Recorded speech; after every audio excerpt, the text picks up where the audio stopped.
15 Agustus 1950 menjadi akhir dari Republik Indonesia Serikat karena melemahnya persatuan Indonesia sebagai negara kesatuan. Melihat hal tersebut, banyak negara bagian yang ingin menjadikan Indonesia kembali menjadi negara kesatuan. Pada akhirnya, tanggal 17 Agustus 1950, Indonesia resmi kembali menjadi negara kesatuan. Pemerintahan Republik Indonesia saat itu dijalankan dengan sistem demokrasi liberal.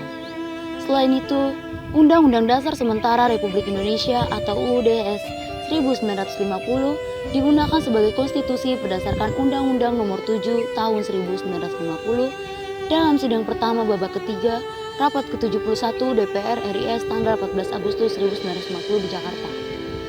Konstitusi ini bersifat sementara karena menunggunya terpilih konstituen hasil pemilihan umum yang akan menyusun konstitusi baru. Di samping itu, di tahun yang sama, Indonesia resmi menjadi anggota PBB ke-60, tepatnya tanggal 28 September 1950, dan hal tersebut terjadi kurang dari setahun setelah pengakuan kedaulatan oleh Belanda melalui konferensi meja bundar. Demokrasi liberal adalah demokrasi yang memberi kebebasan seluas-luasnya kepada masyarakat. Dalam sistem demokrasi ini tidak ada batasan baik individu maupun kelompok dalam berserikat. Hal ini ditandai dengan munculnya berbagai macam politik, partai-partai yang berideologi berbeda-beda. Namun kondisi seperti ini akan menyebabkan setiap partai-partai saling bersaing untuk bisa menguasai bangku pemerintahan dan juga menjalankan setiap programnya. Demokrasi liberal kerap disebut demokrasi parlementer. Oleh sebab itu, kabinet sangat bergantung kepada setiap parlementer, dan jatuh bangunnya kabinet akan bergantung kepada parlementer yang ada. Nah, kondisi pada saat ini, kekacauan politik terjadi karena setiap parlemen memiliki kekuasaan yang sangat besar. Padahal dalam bidang parlementer ini sendiri terdiri dari beberapa golongan yang memiliki ideologi dan juga aspirasi yang berbeda-beda. Lalu, bagaimana terjadinya demokrasi liberal pada saat itu? Perjalanan demokrasi liberal dimulai dari kabinet pertama, yaitu Kabinet Natsir, yang memerintah sejak 6 September 1950 sampai 21 Maret 1951. Kabinet Natsir merupakan kabinet koalisi yang dipimpin oleh Muhammad Natsir dari Partai Masyumi. Keberhasilan kabinet ini ialah berlangsungnya perundingan antara Indonesia Belanda pertama kalinya mengenai masalah Irian Barat, serta diterapkannya program Benteng sebagai gagasan mengubah struktur ekonomi kolonial menjadi ekonomi nasional. Masalah yang dihadapi pada saat itu adalah upaya untuk memperjuangkan masalah Irian Barat dengan Belanda yang mengalami kegagalan. Selain itu, muncul masalah keamanan dalam negeri yang terjadi pemberontakan hampir di seluruh wilayah Indonesia, seperti gerakan DITI, gerakan Andi Aziz, gerakan APRA, dan gerakan RMS. Berakhirnya kekuasaan kabinet ketika adanya mosi tidak percaya dari PNI, menyangkut pencabutan peraturan pemerintah mengenai DPRD dan DPRDS. PNI menganggap peraturan pemerintah nomor 39 tahun 1950 mengenai DPRD terlalu menguntungkan Masyumi. Mosi tersebut disetujui parlemen sehingga Natsir harus mengembalikan mandatnya kepada presiden. Akhirnya kabinet ini digantikan oleh Kabinet Sukiman Suwirjo yang masa kerjanya berlangsung sejak 27 April 1951 dan berakhir pada 3 April 1952. Kabinet ini merupakan kabinet koalisi antara Masyumi dan PNI, dipimpin oleh Sukiman Wiryo Sanjoyo, dan keberhasilan dari program kabinet ini adalah tidak terlalu berarti, sebab programnya melanjutkan program Natsir. Hanya saja, terjadi perubahan skala prioritas dalam pelaksanaan programnya. Seperti awalnya program menggiatkan usaha keamanan dan ketentraman, selanjutnya diprioritaskan untuk menjamin keamanan dan ketentraman. Pada saat itu, terjadi beberapa masalah yang dihadapi, yakni adanya pertukaran nota keuangan antara Menteri Luar Negeri Indonesia, Subarjo, dengan Duta Besar Amerika Serikat, Merle Cochrane, mengenai pemberian bantuan ekonomi dan militer dari pemerintahan Amerika kepada Indonesia berdasarkan Ikatan Mutual Security atau MSA. Kemudian, adanya krisis moral yang ditandai dengan munculnya korupsi yang terjadi pada setiap lembaga pemerintahan, dan kegemaran akan barang-barang mewah, serta masalah Irian Barat belum juga teratasi. Hubungan Sukiman dengan militer kurang baik, tampak dengan kurang tegasnya tindakan pemerintahan menghadapi pemberontakan di Jawa Barat, Jawa Tengah, dan Sulawesi Selatan. Berakhirnya kekuasaan kabinet karena munculnya pertentangan dari Masyumi dan PNI atas tindakan Sukiman, sehingga mereka menarik dukungannya pada kabinet tersebut. DPR akhirnya menggugat Sukiman dan terpaksa Sukiman harus mengembalikan mandatnya kepada presiden. Dan selanjutnya dibentuk Kabinet Wilopo yang bertugas sejak 3 April 1952 sampai pada 3 Juni 1953. Kabinet ini merupakan zakon kabinet, yaitu kabinet yang terdiri dari para pakar yang ahli dalam bidangnya dan dipimpin oleh Mr. Wilopo. Program yang dijalankan adalah program dalam negeri, yaitu untuk menyelenggarakan pemilihan umum atau konstituen DPR dan DPRD, meningkatkan kemakmuran rakyat, meningkatkan pendidikan rakyat, dan pemulihan keamanan dan program luar negeri, yaitu untuk menyelesaikan masalah hubungan Indonesia-Belanda, pengembalian Irian Barat ke pangkuan Indonesia, serta menjalankan politik luar yang bebas aktif. Hasil dari kabinet ini yaitu adanya kondisi krisis ekonomi yang disebabkan karena jatuhnya harga barang-barang ekspor Indonesia, sementara kebutuhan impor terus meningkat. Terjadinya defisit kas negara, munculnya gerakan separatisme dan sikap provinsialisme yang mengancam keutuhan bangsa.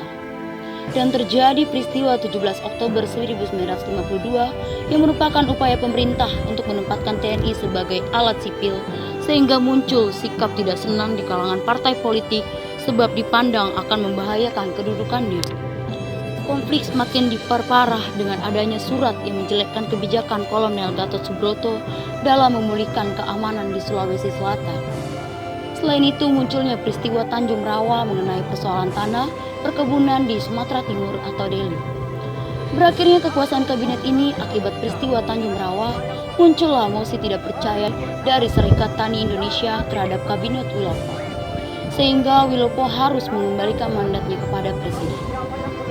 Kabinet selanjutnya adalah Kabinet Ali Sastro Amicoyo I yang berkuasa sejak 31 Juli 1953 dan berakhir pada 12 Agustus 1955. Kabinet ini merupakan koalisi antara PNI dan NU dan dipimpin oleh Mr. Ali Sastro Amicoyo dengan program yang dijalankan yaitu meningkatkan keamanan dan kemakmuran serta segera menyelenggarakan pemilu. Selanjutnya pembebasan Irian Barat secepatnya, pelaksanaan politik bebas aktif dan peninjauan kembali persetujuan KMB, dan setelah itu penyelesaian pertikaian politik.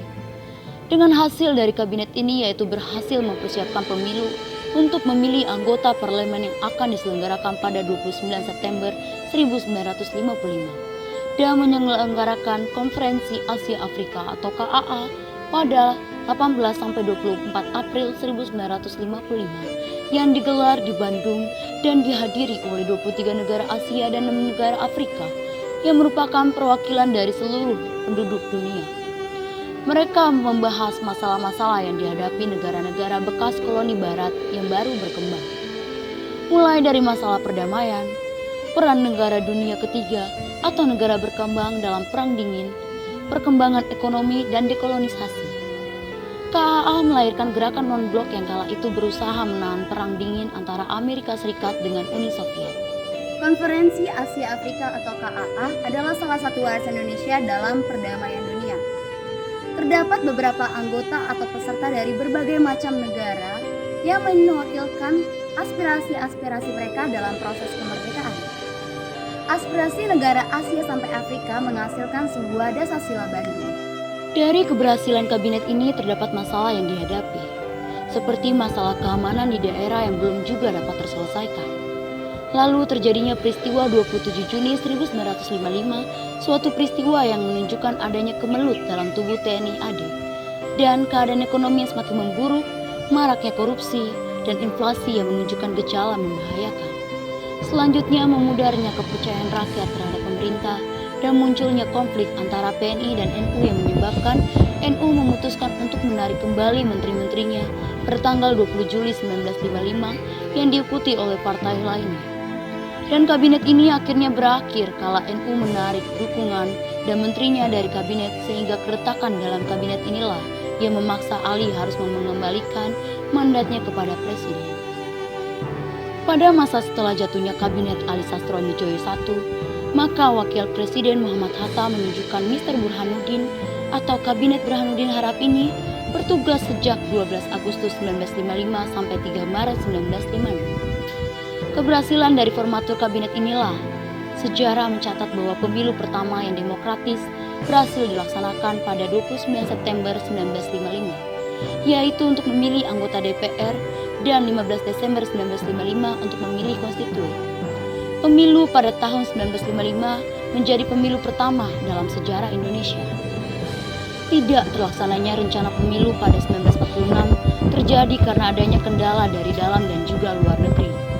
Akhirnya pada 29 September 1955 dilaksanakan pemilu untuk memilih anggota-anggota DPR. Lalu yang kedua 15 Desember 1955 untuk memilih anggota-anggota Dewan Konstituen. Pemilu pertama ini berhasil diselenggarakan dengan aman, lancar, jujur dan juga adil serta demokratis. Pemilu ini diikuti oleh 30-an partai politik dan lebih dari 100.000 daftar kumpulan dan juga calon perorangan. Sesuatu yang menarik dari pemilu 1955 ini adalah tingginya kesadaran berkompetensi secara sehat. Pemilu untuk anggota Dewan Konstituen dilakukan tanggal 15 Desember 1955. Meski begitu, keberhasilan dari berbagai aspek dalam kabinet ini juga tidak menutupi hambatan dan permasalahan yang diupayakan oleh kabinet ini untuk dituntaskan juga. Seperti masalah yang timbul akibat masa kabinet Ali I. Timbul ketidaksenangan dalam angkatan udara menimbulkan insiden pemukulan Komodor Sujono serta perebutan pataka angkatan. Sehingga kabinet ini dinilai kehilangan prestisenya dalam usaha mengontrol angkatan udara gagal. Tidak mendapat restu dari Presiden Soekarno, serta gagal dalam menyelesaikan masalah hubungan Indonesia-Belanda. Keretakan pada kabinet ini sama seperti kabinet masa sebelumnya.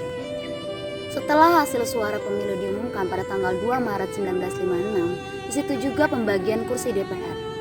Pada tanggal yang sama dalam sidangnya, Kabinet Burhanuddin Harahap memutuskan untuk menyerahkan mandatnya kepada kepala negara pada tanggal 3 Maret tahun 1956, sehingga kabinet ini hanya bertahan dalam 7 bulan sebelum demisioner.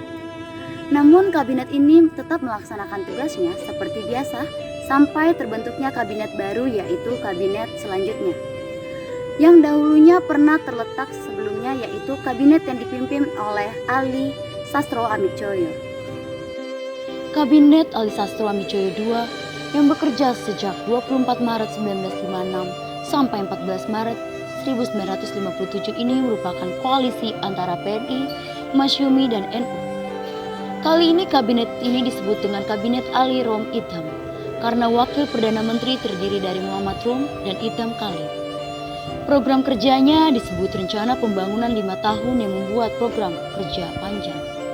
Pada masa Kabinet Ali II, pemerintah membentuk Badan Perencanaan Pembangunan Nasional yang disebut Biro Perancang Negara yang bertugas merancang pembangunan jangka panjang dan berhasil menyusun rencana pembangunan 5 tahun.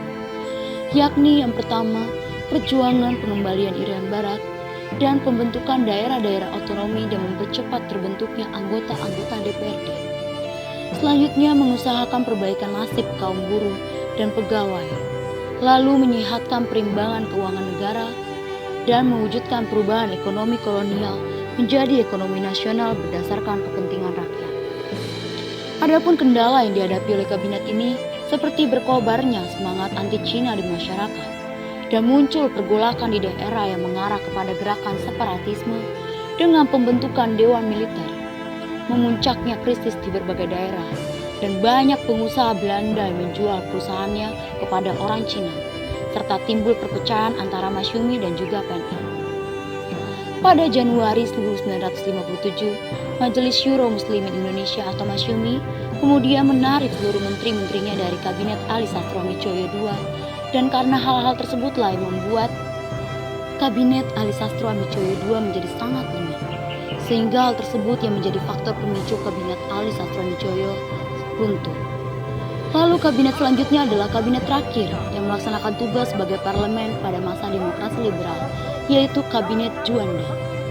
Di awal kepemimpinannya, kabinet yang disebut dengan Kabinet Karya ini bersama dengan 3 orang wakil Perdana Menteri, yaitu Hardy, Idam Khalid, dan Johannes Lemina, dengan programnya yang disebut Pancakarya. Yang pertama, membentuk Dewan Nasional, kedua, menormalisasi keadaan Republik Indonesia, ketiga, melanjutkan pembatalan konferensi meja bundar, dan keempat, memperjuangkan Irian Barat, selanjutnya mempercepat pembangunan. Kabinet ini memerintah sejak 9 April 1957 sampai dikeluarkannya dekret Presiden pada 5 Juli 1959 yang mengakhiri masa demokrasi liberal. Dengan demikian, demokrasi liberal akhirnya berakhir setelah Kabinet Juanda. Mulai tahun 57, Presiden Soekarno itu sudah mempunyai pemikiran supaya bagaimana menyelesaikan persoalan ini dengan mengganti sistem pemerintahan demokrasi. Sudah ada dalam pikirannya. Karena liberal itu ya seperti itu gitu, semua orang bisa berkehendak untuk menyampaikan. Iya, artinya tentu kebebasan itu juga ada aturannya, tetapi tetap menurut Soekarno. Dan memang Soekarno ini sejak tahun 32 bahkan diulang dalam 1 Juni 45 itu sudah menyatakan nanti kita jangan menggunakan demokrasi barat. Jadi ide Soekarno yang anti demokrasi liberal itu sudah ada tahun 30-an. Bagaimana dia tidak mau menggunakan demokrasi barat atau demokrasi liberal, karena demokrasi liberal itu lebih mementingkan demokrasi politik dan melupakan demokrasi ekonomi. Perjalanan demokrasi liberal yang diwarnai dengan ramainya pergantian kabinet dan tidak ada kabinet yang bertahan lama. Bahkan ada beberapa kabinet yang perjalanannya cukup singkat. Dalam setiap pemerintahan kabinet selalu dipenuhi dengan berbagai macam hal, baik itu kelemahan maupun kekuatannya. Nah, adapun kegagalan dan juga hambatan dalam setiap pelaksanaan program kerja yang ditetapkan ataupun dibuat untuk kepentingan Republik Indonesia. Tentu hal ini tidak lepas dari providensi Allah yang terus memelihara baik pemerintahannya, karena pemerintah adalah kekuasaan tertinggi di dalam bidang manusia. Masa demokrasi liberal ini merupakan gambaran yang sangat jelas di mana Allah mengizinkan adanya suatu kegagalan-kegagalan atau hambatan yang dialami dalam setiap program kerja yang dijalankan. Nah, dan juga ada keberhasilan dalam eksekusi program kerja yang dibuat oleh kabinet-kabinet yang lainnya.